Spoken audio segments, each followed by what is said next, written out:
living la vida low carb. This show is changing lives. We talking about your diet, trying to get you feeling right. Cut up them avocados, fry some eggs, time to explore the longest running health podcast, hosted by Jimmy Moore. Time to give up the crappy garbage, we're getting into ketosis. Every day is a new step to your goal, yeah, you're getting closer.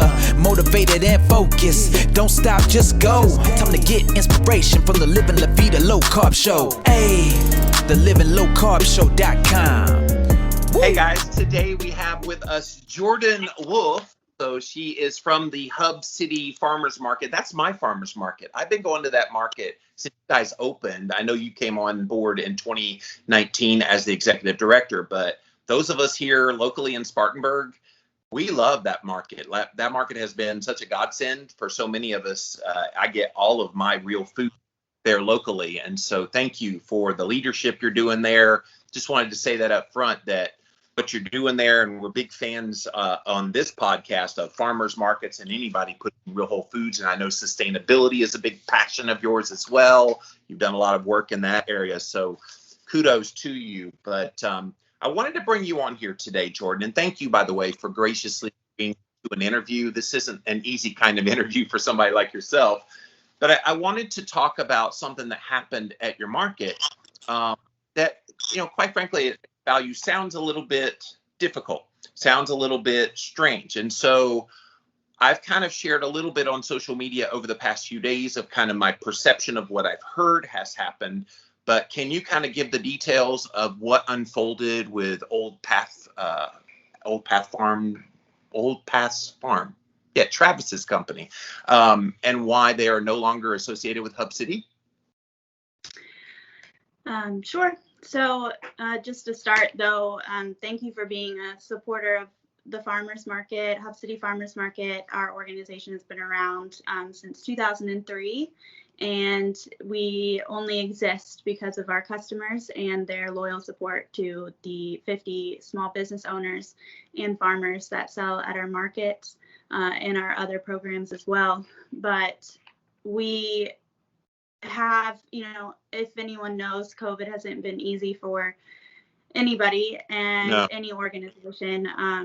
Over the past, year and a half, we have been working to kind of figure out a positive, healthy balance for everybody that's involved in our market, whether as a customer or as a vendor, in terms of policies and safety. And it's not any enforcement at all. Every day is completely different. Everybody's feelings are completely different about every situation, and we can't please everybody that's involved. So just to give a little history, when the pandemic first hit, we were going off of CDC guidelines and Farmers Market Coalition rules that were set, which I believe were set because of CDC guidelines. We were asked to stay open no matter what because we were an essential market, and we also made that decision for ourselves because we knew that in the middle of the pandemic, food was so important for everyone to have equal access to. Of course, yes. And so we were going into that uncharted territory together and not really knowing what was going to come of it. So probably around June of 2020, when COVID was getting pretty bad, I think that's when we started doing this. I'm not 100% sure.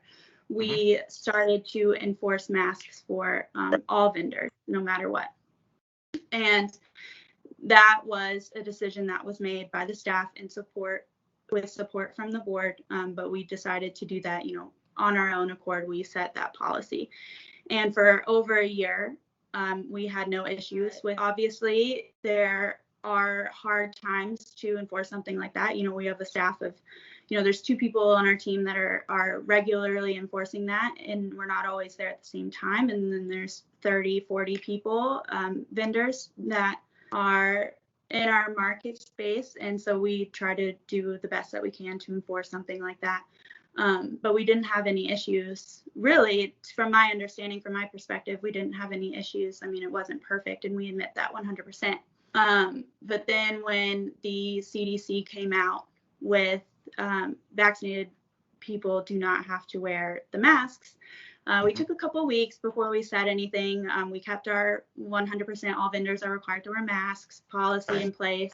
And we, spoke as a team, and we decided, let's give some people some grace. Let's let some masks come off. Rather than all of us having to wear the masks, what if we started slowly changing our policy to include those that were vaccinated? Smart. Because even if people believe the CDC or they don't, that's their prerogative, their opinion. So an email, and I talked to all the vendors, and we said, hey, if you're vaccinated, just tell us if you are, if you're not.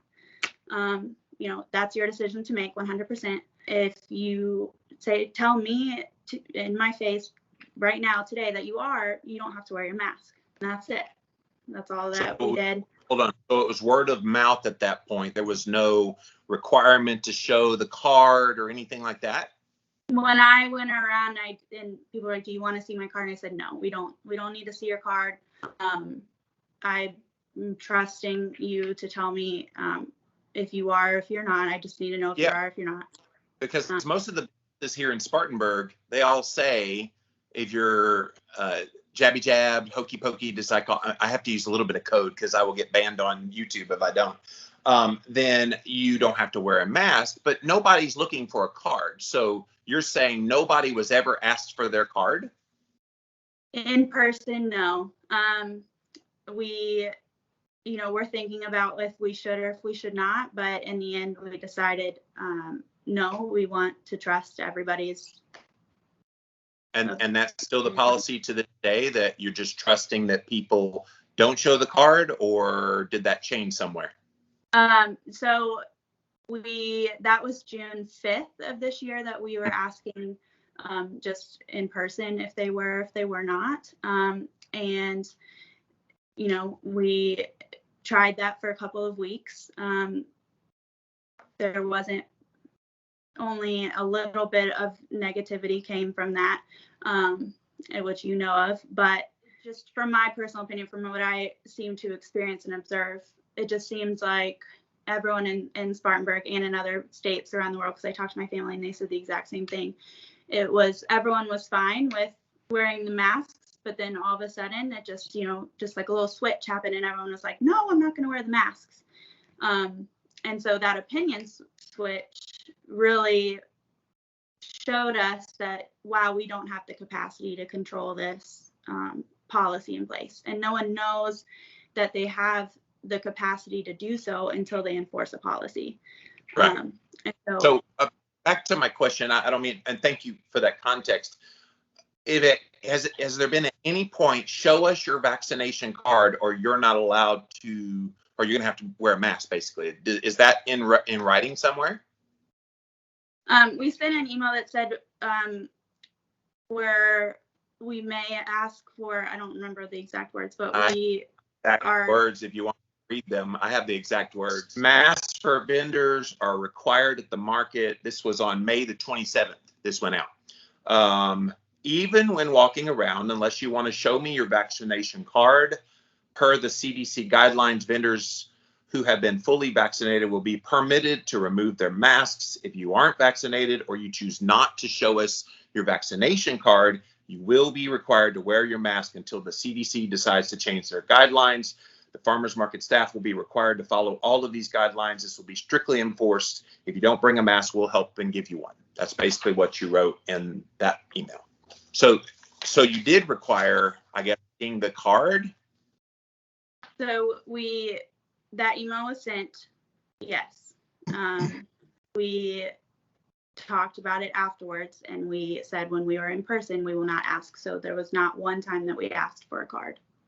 So what happened with Travis? Because he got a warning written up from the marketing manager. What's her name? Heather, right? Heather Rains? Is that her?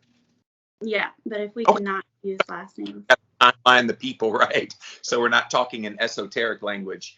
But he got this warning letter from you guys that basically said you're being written up and put on notice because you disregarded the mask policy and created a toxic environment amongst the other vendors regarding the mask policy. Keto Chow is a customizable shake mix that is also perfect for cooking and baking, giving you simple, nutritionally perfect meal options. Keto Chow. Make keto easy. Discover your favorite flavor at jimmylovesketochow.com. So the second one, we'll put to the side for a second, because I and you can tell me if you know, but the first one, disregarding the mask policy, if there's nobody asking about the vaccinations, why would the mask policy even be in place? And then knowing that once they were booted, just a few days later, and correct me if I'm wrong about this, Jordan, a few days later, the mask policy was removed where nobody has to wear one anymore. And I was just there this last Saturday. I mean, a few customers were wearing them, but hardly any of the vendors were wearing them. The mask policy is lifted. So what happened there? So like I said, we realized that we could not enforce the mask policy like we originally thought. And Travis knows this. I've had a one-on-one conversation with him. Yeah. But he was very complimentary of you. He said, you've been the most professional of all the people at Hub City that he's dealt with. You've been the most professional and the one that's listened to him the most. So kudos for being that executive that you are. Yes. So, you know, and it wasn't an easy conversation. It wasn't an easy decision. From our conversations with Travis, until we lifted the policy, he did not want to come back to the market. He said that he will not wear a mask, but the toxic environment was just, you know, respecting the policy, whether we can enforce it as much as we possibly can. In the beginning, we were doing what we could, but we were realizing that he was going around and trying to get other vendors to not follow it as well, from what we observed. Cooperate the other vendors. Did any vendors come to you and go, oh man, he's going around telling us not to wear a mask anymore and to buck you? So you got cooperation from other vendors? Yes, we heard that from other vendors. Okay. So, and the situation that resulted in that, you know, I think that it's between Travis and I, or in our organization, and I want to respect the privacy of that. Of course, but was it thinking about what thing on 622 with you and Ellen, whoever that is, where they expressed they really wanted to stay at the market. They've been there for 7 years, so like they've been the stalwarts of that market. And I've vended with them many times over the years, and they said that they suggested that the mask policy be dropped, and even acknowledged that this is a difficult decision. But then a few days later was when you guys decided to drop them. The masks? You dropped them, and then you dropped the mask policy. Yes. Yes, those happened in the same week. So once the mask policy was dropped, Jordan, why wasn't Travis and his business allowed back in? It was because of the reaction to our policy and to the warning. With the Facebook posts that were posted, and how being banned from the market, how that was not true. He had every ability to come back, and the tagging of basically the extreme posts, the extreme reaction to the post, and the direction that it went, and the hurtful words that we received from Travis to our staff. We decided as a private organization. What was said? What was hurtful? I'm not going to go into that. I think that fair enough. But I'm saying, if you're making an accusation, I would like to at least put it on record so Travis has a chance to respond. But if you don't want to, that I understand. You guys tried the Paleo Valley beef sticks? These beef sticks are 100% grass-fed and grass-finished. And many of the grass-fed beef sticks on the market today are actually finished with grains. They use beef sourced from small domestic farms in the United States. They only use real organic spices, to flavor the beef sticks versus all the conventional spices sprayed with pesticides and other natural flavors from GMO.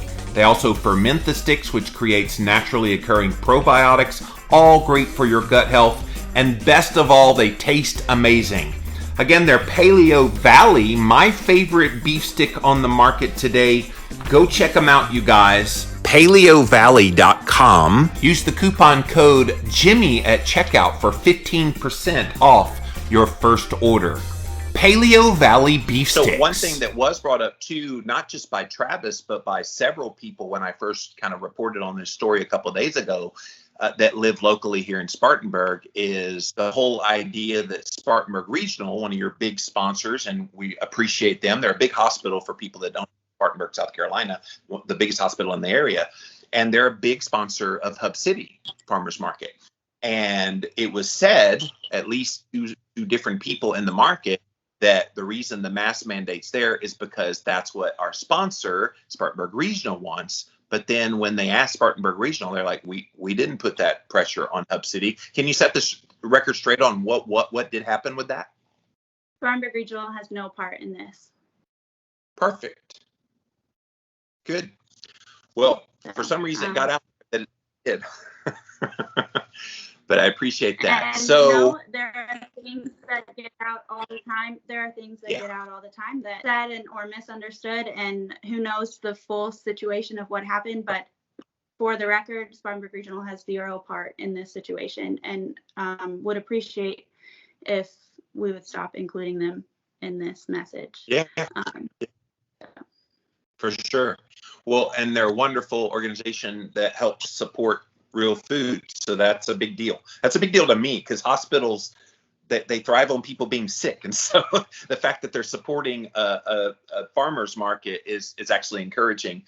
So I know that there's been some bad blood between Travis and your marketing or your market manager there, going back to last year with some of the things that were kind of forced on the market when everything started happening last year. With the Black Lives Matter and some of those other things, and then the Gay Pride month that happened. And none of those things are inherently wrong, but he was like, okay, but what about, say, Father's Day in the month of June?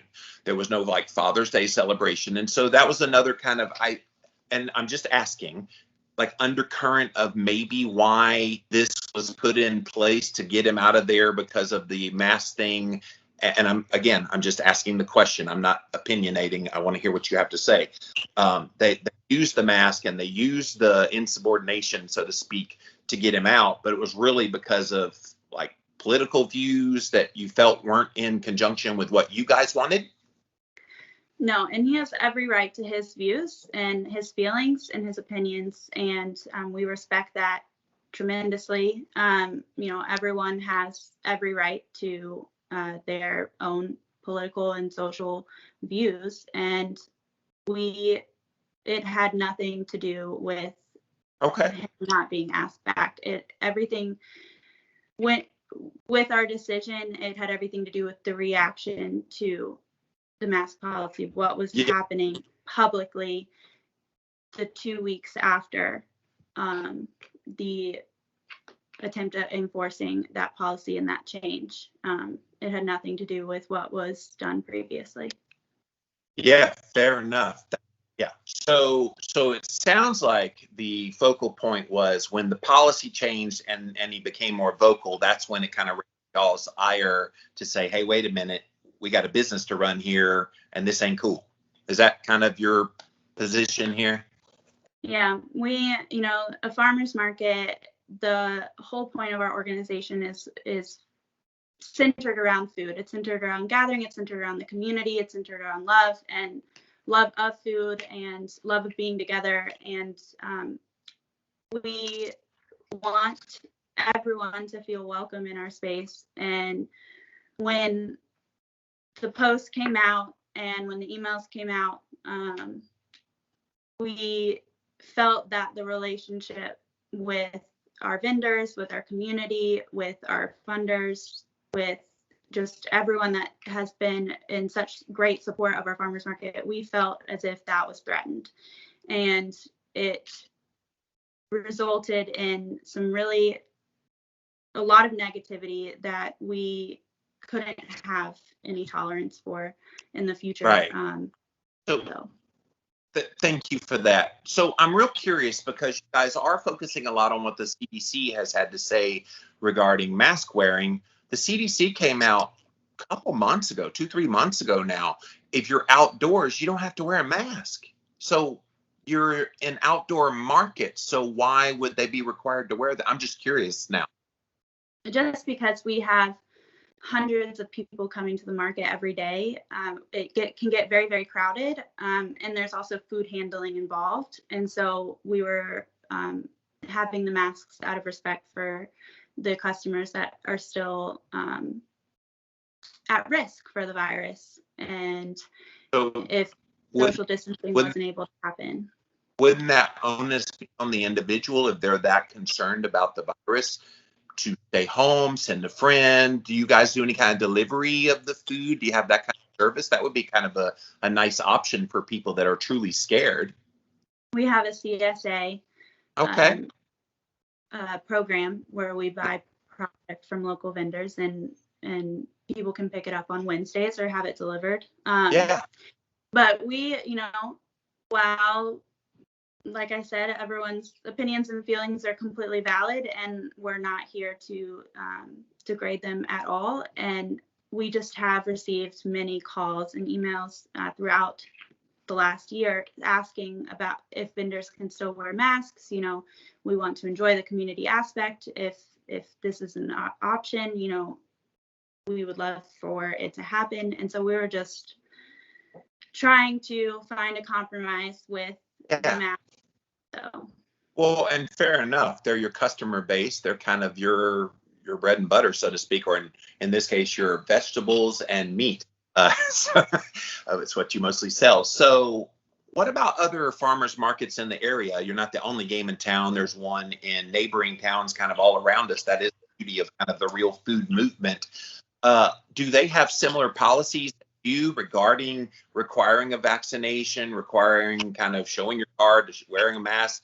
Do you know like what Landrum and does Gaffney have a farmer's market, just all the different ones in the area? The only one that I'm familiar with is Greenville and Travelers Rest, and they think they recently announced that they are not requiring masks. Regardless of vaccination status. Right. Okay. I mean, it seems to me this was an unfortunate thing, Jordan, because it was a PR kind of blew up on you, which again, thank you for being gracious to come on my show today. I wanted to give you a fair shot to answer some hard questions, and I threw a few at you. So thank you for being gracious to me and asking those, let me ask you those and you answering. I feel like it was just unfortunate because I do think the work you guys have done at this market for many years has been wonderful. It's a well-run market. I love all the vendors there. You've done a good job of attracting the people, both customer and vendor, that makes a nice community. And I think that's the saddest thing is Travis and his wife and his little girl who was selling like little homemade dog treats. And like, it's just beautiful what farmers markets do. And it just was sad to see something like this kind of give a little bit of a black eye to something that I think is beautiful. Yeah, and we're all hoping that we can make positive light out of every single situation every day. And I just want to say at the end, yes, this was a really unfortunate situation. It wasn't an easy decision to make. We made it as an organization. But if you as a customer, if you agree or if you disagree with our decision, we just ask that you still support the vendors and the farmers that come to our market. They're part of this is they're not part of this decision. Right. They are still running their businesses. Unfortunately, though, they are collateral damage in this decision because, I mean, I've been at your market week just about for 7 years. I didn't realize you guys stayed open during the pandemic. I kind of stayed away just till we figured out what this virus was, and then came back about 3 months ago when you first came back. And so it's just unfortunate because all of them are going to be affected. And I talked to all the other vendors. They're not happy, Jordan, about what happened to Travis and what happened with all that. They're not vocalizing it to you, but they're not happy. And so I hope something is done to give an olive branch to Travis and his company, and even to your fellow vendors. Hey, look, we all had a complicity in what happened here, and we're going to own up to our mistakes and what we did. Here's how we're going to be better. I think that is how you grow and how you continue kind of that community family atmosphere that you've built for so long. Yeah, and we wish, Travis and his family, we wish them the best of luck, and we hope that their business is successful at another market. And we are sad that this situation resulted in a division among our customers, and customers feel as if them supporting the Travis and his market, which they have every right to, that means that they're not coming to the farmers market and supporting the other vendors. And it's sad that that was the result. And we speak about community. Travis speaks about community. I'm not sure if that was his intention at all with the post, but it is what happened, is that people chose to speak with their dollars and not using their dollars at the market. And so, but again, the situation could have been handled differently by both parties, by us and by Travis. And, we are sad that it happened the way that it did.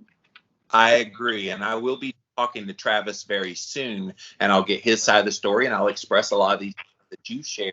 It breaks my heart as a customer. I'm not going to stop being a customer of Hub City as long as you don't kick me out for some reason.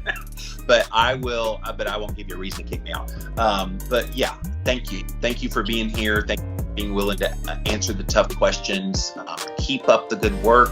And I look forward to sharing this with my peoples. Thank you.